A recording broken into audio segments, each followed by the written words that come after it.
Kronologi pencuri singkong dibakar, kembali untuk minta maaf malah dianiaya.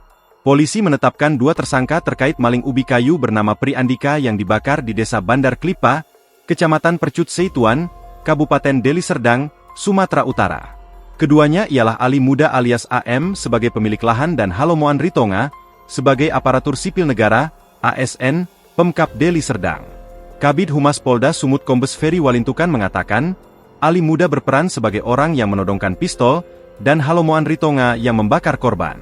Diketahui, seorang pemuda bernama Pri Andika di Desa Bandar Klipa, Kecamatan Percut Seituan hampir tewas akibat dibakar hidup-hidup. Ia dibakar usai ketahuan mencuri 2 karung ubi dari perkebunan ladang milik kelompok Ikatan Keluarga Dolok Sipiongot. Terduga pelaku pembakaran ialah seorang pegawai negeri sipil, PNS, Pemkap Deli Serdang, berinisial HR.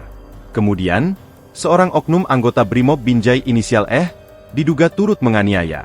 Akibatnya, Pri mengalami luka bakar di dada, tangan dan beberapa bagian tubuh lainnya. Jeffrey, rekan korban yang turut dianiaya menerangkan, kejadian berlangsung pada Rabu 6 Agustus kemarin, bermula ia dan kawannya bernama Jeffrey Santoso mencuri 2 karung singkong pagi harinya sekitar pukul 5 waktu Indonesia Barat. Ternyata aksi keduanya ketahuan, dan mereka langsung melarikan diri meninggalkan sepeda motor dan 2 karung ubi. Setelah berhasil kabur, ternyata keduanya ketakutan. Sehingga sore harinya mereka memilih kembali ke kebun ubi untuk mengakui kesalahan dan meminta maaf. Kembalinya mereka pun setelah dipanggil untuk balik ke kebun ubi. Di lokasi, ternyata sudah ada belasan orang yang menunggu mereka. Alhasil, keduanya digebuki ramai-ramai hingga sempat ditodong pistol oleh diduga pemilik lahan. Kami datang mau minta maaf karena kami sudah mencuri ubi mereka sebanyak 2 karung dan baru kali ini mencuri.